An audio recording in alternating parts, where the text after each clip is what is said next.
جو باتیں کچھ ہوتی ہے نا عوام کے سامنے بیان کرنے کی ضرورت نہیں ہوتی. فرمایا کہ 90,000 علم حضور کو معراج کی رات میں دیا گیا.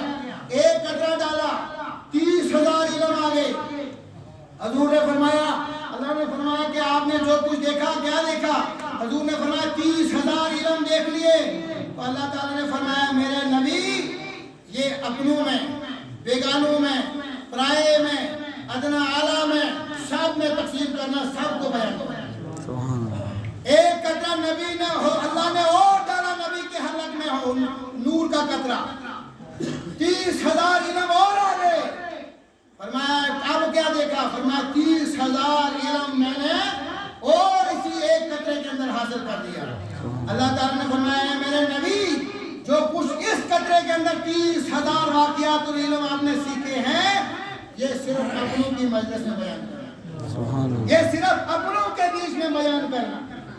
پھر فرمایا کہ تیسرا قطرہ ڈالا گیا حضور کے حلق میں. تو پھر فرمایا کیا دیکھا؟ کہا 30,000 علم. کہا میرے نبی یہ صرف میرے اور تیرے درمیان میں راز ہے. سبحان اللہ. یہ میرے اور تیرے درمیان میں راز کی بات ہے, اس کو بیان کرنے کا حکم نہیں. اور اس کے بیچ میں حروف مقطعات بھی آتے ہیں, الف لام میم ہا میم یا سین طہ, یہ لفظ آتے ہیں قرآن کی شروع سورت میں لکھے ہیں. فرمایا ان کا ترجمہ اللہ اور اللہ کے رسول کو ہی پتہ ہے.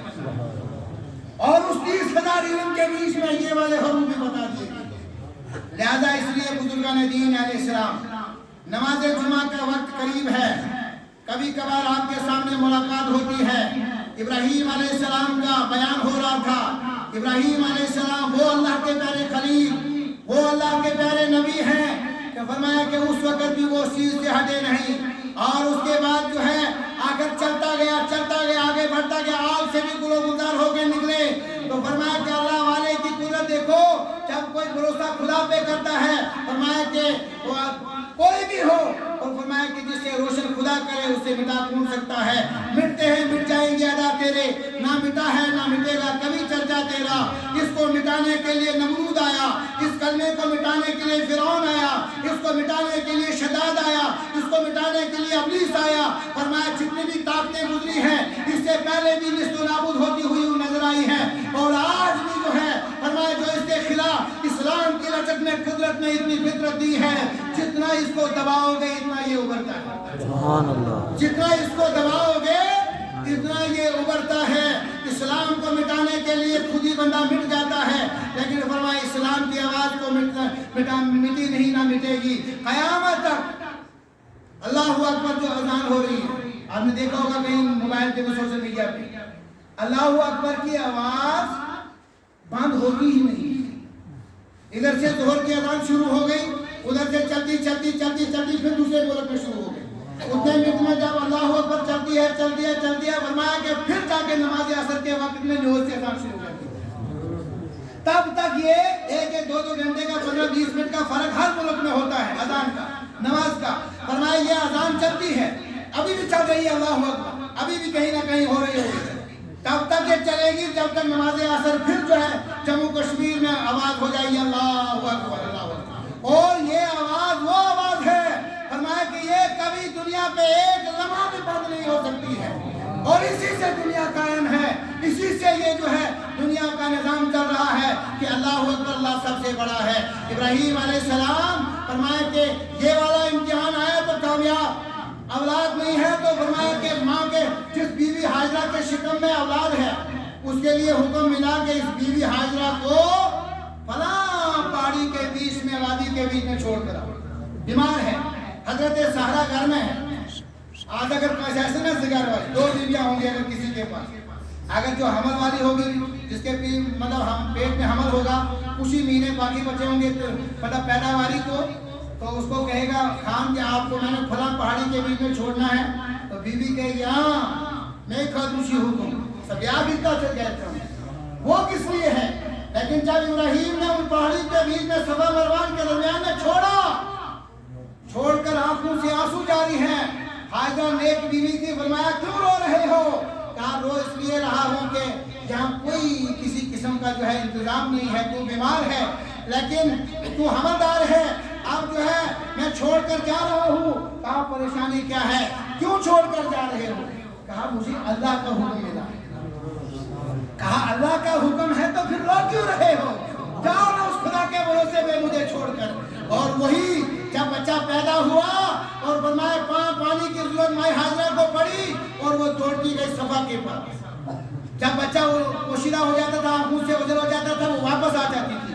7 دوڑیں لگائی، بچے کی ایڑی اسے دیکھا کہ پانی کے چشمے نکل رہے۔ جب 7ویں چکر پہ آیا فرمایا کہ اے حاضرہ، تجھے قیامت تک حاجی لوگوں کے لیے بنا دیا گیا ہے کہ اے لوگوں، جب تم صفا مروہ کے درمیان دوڑو گے حضرت حاضرہ کی سنت کو ادا کر دیا۔ اور فرمایا کہ جب پانی کے چشمے نکل رہے تھے ایڑیوں سے تو حاضرہ نے اس کو کہا زم زم زم۔ زم عربی لفظ ہے، زم کا معنی ہے رک جا رک جا رک جا۔ اس نے روکنے کی، کیونکہ ہاتھ میں نہیں آتا تھا، وہ تیز جا رہا تھا، جیسے پانی کہیں پائپ سے پھٹے گا وہ ہاتھ میں نہیں چڑھتا ہے، اسی طریقے سے اس کی دھار بڑی تیز تھی، ہاتھ میں قابو نہیں ہوتا تھا۔ اس نے کہا زم زم رک جا۔ تو وہی آب زمزم جو ہے فرمایا آج بھی اگر کوئی حاجی حج کرنے کے لیے جاتا ہے تو 2 چیزیں لے کر آ، ایک آب زمزم لے کر آ، ایک وہاں کی کھجور لے کر آ، باقی تسبیحاں تو گھڑیاں تو ریڈیو تو رومالیں تو یہ سارا کچھ جو ہے ہندوستان سے میڈیم چائنا سے ہی جاتا ہے۔ سنا، وہاں کی 2 چیزیں لے کر آپ متبرک طور پر جو ہے 2 چیزیں اٹھا کے لے کے آ، باقی ساری چیزیں تجھے ہندوستان میں بھی ملے گی، دلی میں بھی ملے گی۔ لہذا اس لیے بزرگان دین اہل اسلام فرمایا ابراہیم نے جو ہے فرمایا کہ اس وقت مائی حاضرہ کو بھی لے کر آئے۔ جب وہی بچہ 9 سال کی عمر کا ہو گیا، ابراہیم کو کہا گیا ابراہیم اٹھو قربانی کرو، اٹھو قربانی کرو۔ ابراہیم کہتے ہیں میں نے 9 ذی الحجہ کی صبح کو اٹھ کر 200 اونٹ اللہ کی راہ میں ذبح کر دیے ہیں، صدقہ و خیرات کر دیے ہیں۔ رات کو پھر خواب آئے، اے ابراہیم عزیز ترین چیز مانگ رہا ہوں، سب سے پیاری چیز مانگ رہا ہوں۔ ابراہیم نے سوچا کہ یا تو میری جان ہے یا میرا بیٹا اسماعیل ہے، اب دوں تو دوں کس کو؟ اللہ نے فرمایا اے ابراہیم بیٹے اسماعیل کی قربانی مانگ رہا ہوں۔ 90 سال کی عمر میں اولاد ہوئی، جب اولاد ہوئی 9 سال کا بیٹا پہنچا، فرمایا کہ پھر اسے کہا گیا کہ اے ابراہیم اسی بیٹے کو ذبح کر دو۔ مقام مینا کے اندر قرآن کی آیت میں نے موضوع بنائی تھی تقریر کا، فلما بلغ موسیٰ قال یا بنی انی ارا فی المنام انی اذبحک فانظر ماذا تری۔ اے میرے بیٹے میں نے خواب دیکھی ہے، میں تجھے اپنے ہاتھوں سے ذبح کرتا ہوں، اب بتا تیری رضا اور تیری رضامندی کیا ہے؟ آپ بیٹا بھی جواب دیکھیں کیسے دیتا ہے، آج نا آج جیسا بیٹا، باپ بلا رہا ہے، بزرگ بلا رہا ہے، پانی لا، مجھے ڈاکٹر کے پاس لے جا، مجھے دوائی چاہیے، میں کمزور ہوں۔ فرمایا ایک بھی جواب اگر دے گا، ایک جواب دوسرے جواب تیسرے جواب میں اپنی حالت ہوتی ہے۔ فرمایا کہ دیکھو اپنی جو ماں باپ کی اولاد ہو سنو، فرمایا کہ بیٹے کو باپ نے کہا اے بیٹے میں اپنے ہاتھ سے مقام مینا کے اندر ذبح کرتا ہوں، اب بتا تیری رائے کیا ہو، تیری مرضی کیا ہے؟ بیٹے نے جواب دیا، قرآن کی آیت ہے 23ویں پارے کے اندر، قال یا ابت افعل ما تؤمر ستجدونی انشاءاللہ من الصابرین۔ اے میرے ابا جان کیجئے جس بات کا آپ کو حکم ہوا ہے، اگر اللہ نے چاہا تو آپ مجھے صبر کرنے والوں میں سے پاؤ گے، صابرین میں سے پاؤ گے۔ لہذا یہ وہی ماہ مقدس تھا، یہ وہی ماہ ذی الحج ہے۔ ابراہیم نے اس امتحان کو بھی کامیاب کیا، اس سے بھی کامیاب کیا، جو آتا گیا اس سے کامیاب ثابت قدم رہے، ہمت مطلب خدا پہ بھروسہ رکھا۔ آج بھی مومن مسلمانوں، نماز کا وقت ہو گیا، مجھے ادھر بھی خیال ہے امام صاحب بار بار جو ہے سیدھا ہو رہے ہیں کہ کہیں کسی مقتدی کا اعتراض نہ آ جائے۔ مقتدی ہو، یہ نماز جو یہ وقت ہے یہ مسجد میں ہو، کسی سیاسی محفل میں تو ہو نہیں، جہاں ذکر حبیب ہوتا ہے، خود خدا بھی قریب ہوتا ہے، اس کی محفل میں بیٹھنے والا آدمی خوش نصیب ہوتا ہے۔ سبحان اللہ۔ اگر سیاسی مجمع میں آپ کو پورے دھوپ میں بٹھایا جائے نا، دھوپ میں، اچھا تو پریشان کرنا ابھی ملک صاحب کی ابھی اس کی تقریر ابھی منسٹر صاحب کی تقریر بقایا ہے سن کر جانا ہے پورے دن بھوکے رہو گے لیکن آپ کو کیا معلوم ہے کہ مسجد میں کیا مل رہا ہے مسجد میں کیا کچھ ہو رہا ہے کوئی آ کے جو ہے فرمائے یہاں ہیرے اور جوہرات لے کے جانا لیکن نظر نہیں آتا یہ لگے گا پتہ جب روح نکل جائے گی روح پرواز ہو جائے گی میں جو پسینہ نکل رہا ہے اس غرض و غائب سے بھی نہیں کہ میرا نام کوئی نیوز کے اندر کہیں کہ واقعہ بڑی کوئی زبردست اعلیٰ تقریر مولوی غفور کر رہا ہے نہیں مقصد یہ ہے میرا کچھ نہ کچھ بات دین کی آپ تک پہنچ جائے اسلام کی کوئی بات آپ تک پہنچ جائے اگر ایک بندہ بھی کسی بات پہ عمل کر گیا